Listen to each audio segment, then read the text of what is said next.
ನೀವೇನೂ ನಮ್ಮ ಚಾನಲ್ಸ್ಗೆ ಸಬ್ಸ್ಕ್ರೈಬ್ ಆಗಿಲ್ಲ ಅಂದರೆ ಈ ಕೂಡಲೇ ಸಬ್ಸ್ಕ್ರೈಬ್ ಬಟನನ್ನು ಒತ್ತಿ, ಹಾಗೆ ಪಕ್ಕದಲ್ಲಿರೋ ಬೆಲ್ ಐಕಾನ್ನ ಕ್ಲಿಕ್ ಮಾಡಿ. ನನಗೆ ಹ್ಯಾಂಗ್ಮ್ಯಾನ್ ಬಂದಿದೆ. ನೀವೇನು ಲೈಫಲ್ಲಿ ಯಾವುದಕ್ಕೂ ಒಂದು ಸೊಲ್ಯೂಷನ್ನ ಹುಡ್ಕೊಳ್ಳೋಕ್ಕೆ ಟ್ರೈ ಮಾಡ್ತಾ ಇದ್ದೀರಾ ಅಂತ ಕಾರ್ಡ್ ಹೇಳುತ್ತೆ. ನೀವು ಅಥವಾ ಅದರ್ ಪರ್ಸನ್ನು ಯಾಕೆ ಈ ಥರ ಆಗ್ತಾ ಇದೆ, ಯಾಕೆ ಆ ಥರ ಆಗ್ತಾ ಇದೆ ಅಂತ ಯೋಚನೆ ಮಾಡ್ತಾ ಇದ್ದೀರಾ. ಕಾಂಪ್ರಮೈಸಿಂಗ್ ಯುವರ್ ಸೆಲ್ಫ್ ಅಂತ ಕಾರ್ಡ್ ಹೇಳುತ್ತೆ. ನಿಮಗೆ ತುಂಬ ಬೇರೆಯವರಿಂದ ತುಂಬ ಎಕ್ಸ್ಪೆಕ್ಟೇಷನ್ಸ್ ಇದೆ ಅಂತ ಹೇಳ್ಬೋದು. ಲೈಫಲ್ಲಿ ಯಾವಾಗ ಬೇಜಾರಾಗುತ್ತೆ ಅಂದರೆ ನಮಗೆ ನಮ್ಮನ್ನು ಬಿಟ್ಬಿಟ್ಟು ಬೇರೆಯವ್ರ ಮೇಲೆ ನಾವು ಅವ್ರು ಅದನ್ನು ಮಾಡಲಿ ಅವ್ರು ಇದನ್ನು ಮಾಡಲಿ ಅಂತ ಅಂದ್ಕೊಂಡು ಎಕ್ಸ್ಪೆಕ್ಟೇಷನ್ಸ್ನ ಇಟ್ಕೊಂಡು ಕುಂತಾಗ ತುಂಬ ಬೇಜಾರಾಗುತ್ತೆ. ಆ ಸ್ಟೇಜಲ್ಲಿ ನೀವು ಇದ್ದೀರಾ ಅಂತ ಕಾರ್ಡ್ ಹೇಳ್ತಾ ಇದೆ.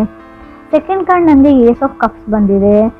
ಖಂಡಿತವಾಗ್ಲೂ ಏಸ್ ಆಫ್ ಕಪ್ಸ್, ನೀವು ಲವ್ನ ನೀವು ಮೀಟ್ ಆಗ್ತೀರಾ. ನಿಮ್ಮ ಲೈಫಲ್ಲಿ ಸಮ್ವನ್ ಸ್ಪೆಷಲ್ ಬರ್ತಾರೆ ಮಂತಲ್ಲಿ. ಇನ್ ಕೇಸ್ ನೀವು ಸಿಂಗಲ್ ಇದ್ದರೆ, ಸೊ ಮೇ ಬಿ ಇವಾಗ ನೀವು ಕಮಿಟೆಡ್ ಆಗಿದ್ದೀರಾ, ರೀಸೆಂಟ್ಲಿ ಬ್ರೇಕಪ್ ಆಗಿದೆ ಅಂತ ಕೂಡ ಹೊಸ ವ್ಯಕ್ತಿ you will meet someone new ಅಂತ ಕಾರ್ಡ್ ಹೇಳುತ್ತೆ, ಸ್ಪೆಷಲಿ ಅಂತ ಹೇಳ್ತೀನಿ. ಥರ್ಡ್ ಕಾರ್ಡ್ ನನಗೆ ಡೆತ್ ಕಾರ್ಡ್ ಬಂದಿದೆ.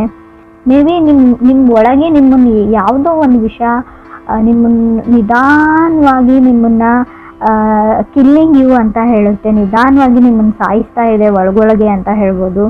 ಯಾರು ನನ್ನನ್ನು ಪ್ರೀತಿಸೋರಿಲ್ಲ, ಯಾರು ನನ್ನನ್ನು ಕೇರ್ ಮಾಡೋರಿಲ್ಲ ಅಂತವ್ರಿಗೆ ಎಲ್ರಿಗೂ ಅಲ್ಲ ಫ್ರೆಂಡ್ಸ್, ಕೆಲವ್ರಿಗೆ ಅನ್ನಿಸ್ತಾ ಇದೆ. ಡೆತ್ ಕಾರ್ಡ್ ಬಂದಿದೆ. ಗಿವಿಂಗ್ ಅಪ್ ಅಂತ ಹೇಳುತ್ತೆ. ನೀವು ಲೈಫ್ನ ಗಿವ್ ಅಪ್ ಮಾಡಬೇಕು ಅಂತ ಕೆಲವರು ಅಂದ್ಕೊಂಡ್ರೆ ಖಂಡಿತವಾಗ್ಲೂ ಆ ನಿರ್ಧಾರನ ತಗೊಳ್ಬೇಡಿ ಅಂತ ಹೇಳ್ತೀನಿ.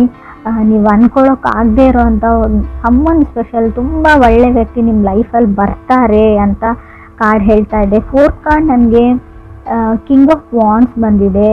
ಯಂಗರ್ ಪರ್ಸನ್ ಫೈರ್ ಸೈನ್ನ ರೀಪ್ರೆಸೆಂಟ್ ಮಾಡ್ತಾರೆ. ಬಟ್ ನೀವು ಇಷ್ಟಪಡೋ ವ್ಯಕ್ತಿ ಆಗಿದ್ದಾರೆ ಅವರು, ಫೈರ್ ಸೈನ್ನ ರೀಪ್ರೆಸೆಂಟ್ ಮಾಡೋರು. ಅವ್ರದ್ದು ಅಷ್ಟೊಂದು ಕೇರ್ ಮಾಡಲ್ಲ ಅಂತ ಹೇಳ್ಬೋದು. ಅವ್ರು ಯಾವುದೇ ಈ ರಿಲೇಷನ್ಶಿಪ್ಗೆ ಅಥವಾ ಈ ಲವ್ಗೆ, ಮ್ಯಾರಿಡ್ ಲೈಫ್ಗೆ ಯಾವುದೇ ಎಫರ್ಟ್ನ ಹಾಕ್ತಾ ಇಲ್ಲ. ಸೊ ಅದರ್ ಪರ್ಸನ್ ಅಂತ ಹೇಳ್ತಾ ಇದೆ. ಫಿಫ್ತ್ ಕಾರ್ಡ್ ನನಗೆ ಮೆಜಿಷಿಯನ್ ಕಾರ್ಡ್ ಬಂದಿದೆ. ನಿಮಗೆ ಗೊತ್ತಿದೆ ನಾನೇನು ರೀಡ್ ಮಾಡೋದು, ನೀವು ಆ ಲೈಫಲ್ಲಿ ಇದ್ದೀರಾ, ಸಿಚುವೇಶನಲ್ಲಿ ಇದ್ದೀರಾ, ಬೆಟರ್ ದೆನ್ ಮೀ ನಿಮಗೆ ಗೊತ್ತಿದೆ. ಯಾವಾಗಲೂ ಅನಿಸುತ್ತೆ ನಿಮಗೆ ಯಾವತ್ತೂ ಅವ್ರ ಜೊತೆ ನಾನು ಮಾತಾಡ್ಬೋದು ಅಂತ.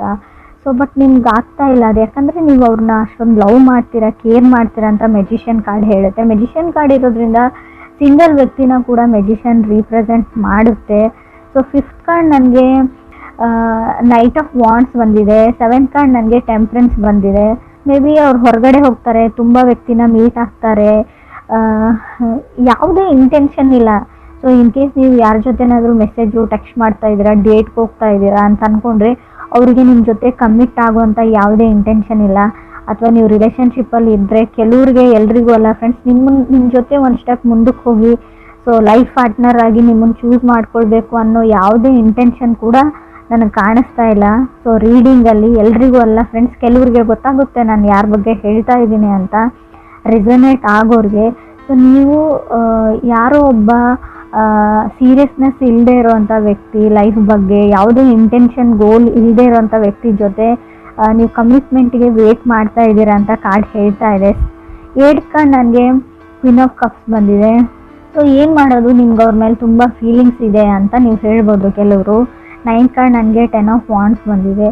ಹವೆವರ್ ಏನಂದರೆ ನೀವೊಬ್ಬರೇ ಈ ರಿಲೇಷನ್ಶಿಪ್ಗೆ ವರ್ಕ್ ಮಾಡಬೇಕು, ಎಫರ್ಟ್ ಹಾಕಬೇಕು, ನೀವೊಬ್ಬರೇ ಕೇರ್ ಮಾಡಬೇಕು. ಸೊ ಎಲ್ಲ ಸಫರಿಂಗ್ನ ಅನುಭವಿಸ್ಬೇಕು ಅವ್ರು. ಯಾಕಂದರೆ ನಿಮ್ಮ ಥರನೇ ಬೇರೆಯವ್ರ ಜೊತೆ ಕಮ್ಯುನಿಕೇಟ್ ಮಾಡ್ತಾರೆ, ನಿಮ್ಮ ಹತ್ರ ಹೇಗೆ ಬಿಹೇವ್ ಮಾಡ್ತಾರೆ, ಸೊ ಹಾಗೆ ತುಂಬ ಜನಗಳ ಜೊತೆ ಅವ್ರು ಬಿಹೇವ್ ಮಾಡ್ತಾರೆ. ಸೊ ಇದನ್ನು ನೀವು ಏನಂತ ಅಂದ್ಕೊಳ್ತಿರೋ ಗೊತ್ತಿಲ್ಲ ನನಗೆ.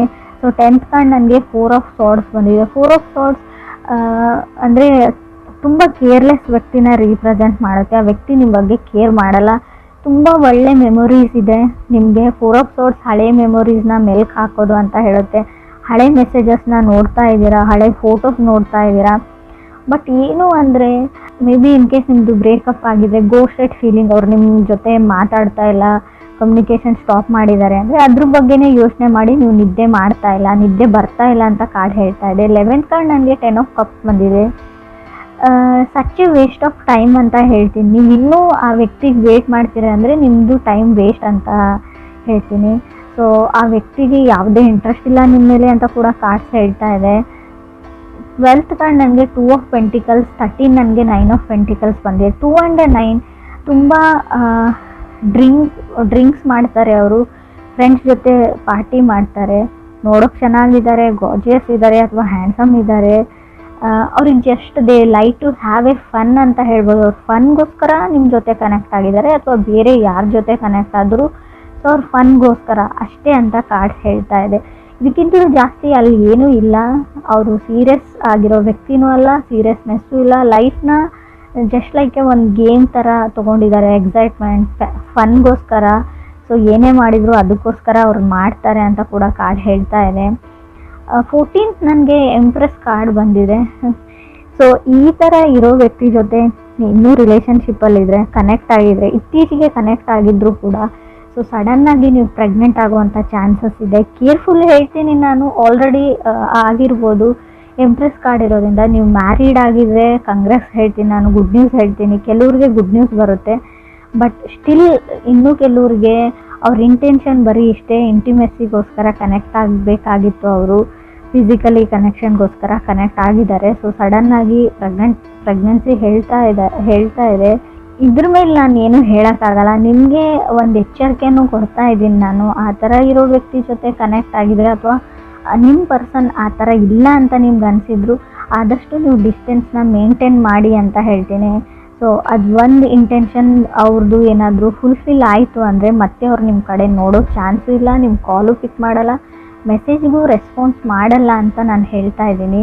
ಕ್ರಾಸ್ ವಾಚರ್ಸ್ ನೋಡ್ತಾ ಇದ್ರು ಕೂಡ ಇದು ವೈಸ್ ವರ್ಷ ರೀಡಿಂಗ್ ಇರುತ್ತೆ. ಅವ್ರ ಜೊತೆ ಕನೆಕ್ಟ್ ಆಗಿದ್ರು ಕೂಡ ನಿಮಗೆ ರೀಡಿಂಗ್ ಅನ್ವಯಿಸಿದ್ರೆ, ರೆಸೊನೇಟ್ ಆದರೆ ನಾನು ಹೇಳ್ತಾ ಇರೋದನ್ನು ಸ್ವಲ್ಪ ಸೀರಿಯಸ್ ಆಗಿ ತೊಗೊಳ್ಳಿ. ಇದು ತುಂಬ ಇಂಟೆನ್ಸ್ ರೀಡಿಂಗು, ನಿಮ್ಗೆ ಅಷ್ಟೇ ಎಚ್ಚರಿಕೆ ಇದೆ. ಮುಂದೆ ಕೆಲವ್ರಿಗೆ ಆಗೋಗಿರೋದನ್ನು ನಾನು ತಡೆಯೋಕ್ಕಾಗಲ್ಲ. ಮುಂದೆ ಆಗ್ತಾ ಇರೋ ಅನಾಹುತದ ಬಗ್ಗೆ ಕೂಡ ನಾನು ನಿಮಗೆ ಒಂದು ಹಿಂಟ್ ಥರ ಕೊಟ್ಟಿದ್ದೀನಿ. ಹಿಂಟ್ ಅಂತಲೂ ಹೇಳೋಕ್ಕಾಗಲ್ಲ, ಸೊ ಗ್ಯಾರಂಟಿಯಾಗಿ ಹೇಳ್ತಾ ಇದ್ದೀನಿ ನಾನು. ಹ್ಯಾಂಗ್ಮ್ಯಾನ್ ಇರೋದ್ರಿಂದ ನೀವು ಆಲ್ರೆಡಿ ನಿಮ್ಮ ಲೈಫಲ್ಲಿ ಏನೋ ಆಗಿದೆ ಅಂತ ಅಂದ್ಕೊಳ್ಳಿ, ಅದಕ್ಕೆ ಸೊಲ್ಯೂಷನ್ ಹುಡುಕ್ತಾ ಇದ್ದೀರಾ, ಇದರಿಂದ ಹೇಗೆ ಹೊರಗೆ ಬರೋದು ಅಂತ ನೋಡ್ಕೊಳ್ತಾ ಇದ್ದೀರಾ ಅಂದರೆ ಸೊ ಪೇಷನ್ಸ್ ಇರಲಿ ಅಂತ ಹೇಳ್ತೀನಿ. ಸೊ ಯಾವುದೇ ಥರ್ಡ್ ಕಾರ್ಡ್ ನಿಮಗೆ ಡೆತ್ ಕಾರ್ಡ್ ಬಂದಿದೆ.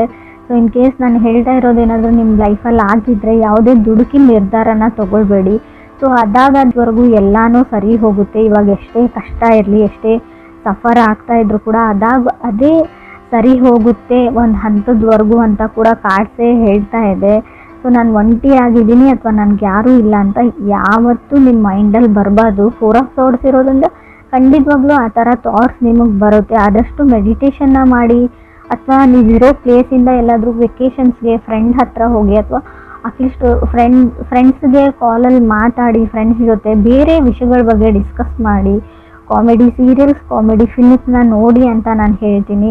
So it's can give you a relaxation to your mind ಅಂತ ಹೇಳುತ್ತೆ. ಸಂಬಡಿ ಫ್ರಮ್ ಫಾಸ್ಟ್ ಅಂತ ಹೇಳ್ಬೋದು, ಮೆಸೇಜ್ ಅವರಿಂದನೂ ನಿಮಗೆ ಬರ್ಬೋದು, ಬಟ್ ನೀವು ಅವ್ರ ಜೊತೆ ಮಾತಾಡಲ್ಲ. ಆಲ್ರೆಡಿ ನೀವು ಈ ವ್ಯಕ್ತಿ ಜೊತೆ ಕನೆಕ್ಟ್ ಆಗಿದ್ದೀರಾ.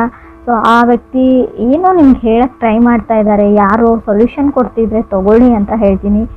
ಒಂದು ಸರ್ತಿ ಕಾಲ್ನ ಪಿಕ್ ಮಾಡಿ ಅಥವಾ ಮೆಸೇಜ್ಗೆ ರೆಸ್ಪಾನ್ಸ್ ಮಾಡಿ. ಸೊ ಅಟ್ಲೀಸ್ಟ್ ರೆಸ್ಪಾಂಡ್ ಮಾಡಿ, ಒಂದು ಸರ್ತಿ ಮಾತಾಡಿ ಅಂತ ಹೇಳ್ತೀನಿ. ಯಾರನ್ನೋ ಇಗ್ನೋರ್ ಮಾಡ್ತಾ ಇದ್ರೆ, in case magician card with knight of wands ಬಂದರೆ ನೀವು ಯಾರನ್ನಾದ್ರೂ ಇಗ್ನೋರ್ ಮಾಡ್ತಾ ಇರ್ಬೋದು ಅಥವಾ ಅದರ್ ಪರ್ಸನ್ ನಿಮ್ಮನ್ನು ಇಗ್ನೋರ್ ಮಾಡ್ತಾ ಇರ್ಬೋದು. ಸೊ ಯಾರು ಮೆಸೇಜ್ ಮಾಡ್ತಾ ಇರ್ತಾರೆ, ಕಾಲ್ ಮಾಡ್ತಾ ಇರ್ತಾರೆ, ಸೊ ಅವ್ರಿಗೆ ಗೊತ್ತಿರುತ್ತೆ ಒಂದು ಸರ್ತಿ ಆದರೂ ನಾನು ಕಾಲ್ ಪಿಕ್ ಆಗಲಿ ಅಥವಾ ನನ್ನ ಮೆಸೇಜ್ಗೆ ರೆಸ್ಪಾನ್ಸ್ ಬರಲಿ ಅಂತ ಈಗರ್ಲಿ ವೆಯ್ಟ್ ಮಾಡ್ತಾ ಇದ್ದಾರೆ ಅವರು. ಸೊ ಯಾರನ್ನು ಆ ಲೆವೆಲ್ವರೆಗೂ ಇಗ್ನೋರ್ ಮಾಡಬೇಡಿ. ಸೊ ನಿಮ್ಮ ಮನಸ್ಸಲ್ಲಿ ಫೀಲಿಂಗ್ಸ್ ಇರಲಿ ಇಲ್ಲದೇ ಇರಲಿ, ಅವ್ರ ಇಷ್ಟ ಇರಲಿ ಇಲ್ಲದೇ ಇರಲಿ, ಸೊ ಮಾತಾಡೋದ್ರಲ್ಲಿ ಏನೂ ಇಲ್ಲ. ಒಂದು ಸರ್ತಿ ಏನು ವಿಷಯ ಅಂತ ಕೇಳಿ ಅಂತ ಕಾರ್ಡ್ಸ್ ಹೇಳ್ತಾ ಇದೆ. ಸೊ ಮೆಜಿಷಿಯನ್ ಕಾರ್ಡ್ ಇರೋದ್ರಿಂದ ಕೆಲವರು ಸಿಂಗಲ್ಸ್ ಇರೋರಿಗೆ ಖಂಡಿತ ಅನ್ಎಕ್ಸ್ಪೆಕ್ಟೆಡ್ಲಿ ಸಡನ್ನಾಗಿ ಲವ್ ಆಫ್ ಯುವರ್ ಲೈಫ್ ಸಿಗೋ ಚಾನ್ಸಸ್ ತುಂಬಾ ಇದೆ. ಸೊ ನಿಮಗೆ ಬೇಡವೇ ಬೇಡ ಅಂತ ಅನ್ನೋರಿಗೆ ಸೊ ಸಿಗಲ್ಲ ಅಂತ ನಾನು ಹೇಳ್ತೀನಿ.